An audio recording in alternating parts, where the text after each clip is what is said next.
예, 안녕하십니까. 저는 오늘 국가정보에 대한 국민의 알 권리에 대해서 4가지로 요약해서 말씀드리고자 합니다. 국가정보를 공부하는 학생과 또 국민들이 반드시 알고 그 권리를 행사해야 하는 부분이기도 합니다. 국가정보는 국가 안보와 경제적인 세계 구도에서 우위를 차지하기 위해서 반드시 필요한 국가의 생존과도 같은 부분입니다. 어찌 보면 동물들이 생존하기 위해서 주변을 보고 듣고 느끼고 하는 부분과도 같은 매우 중요한 국가의 기능이라고 볼 수가 있습니다. 국가정보에 대한 국민의 알 권리는 현대 민주주의 국가에서 매우 중요한 의미를 갖습니다.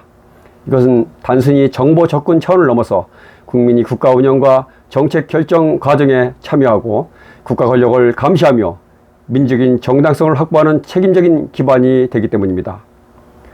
먼저 민주주의 기본 원리로서의 알 권리입니다. 국가정보는 국가의 안전과 정책 수행에 필수적이지만 동시에 국민의 세금과 권한 위임을 통해서 형성된 공적인 자산입니다.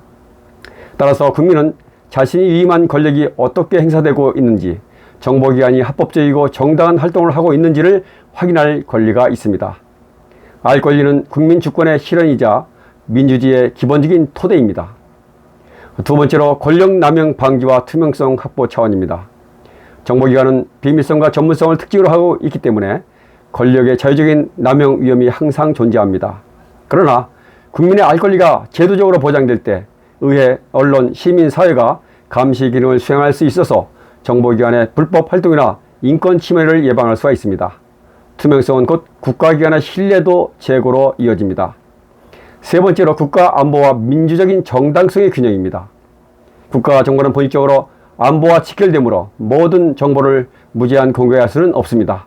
그러나 국민의 알 권리를 무시하고 안보를 이유로 과도하게 비밀주의를 강화하면 오히려 정보기관에 대한 불신이 증대되고 민주적인 정당성이 약화됩니다.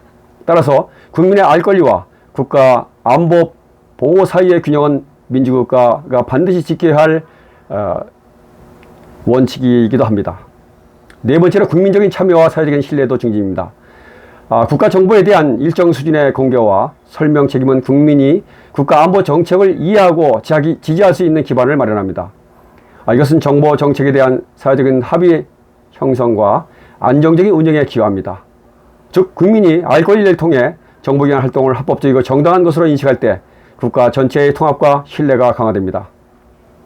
결론적으로 국가정보에 대한 국민의 알 권리는 단순한 정보 공개 요구가 아니라 민주적인 통제, 권력 견제, 국민 신뢰 확보라는 다중적인 의미를 지닙니다.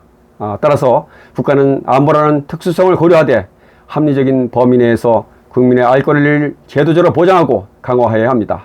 이것이 곧 안보와 민주주의가 공존하는 국가 운영의 길이라고 할 수가 있습니다. 감사합니다.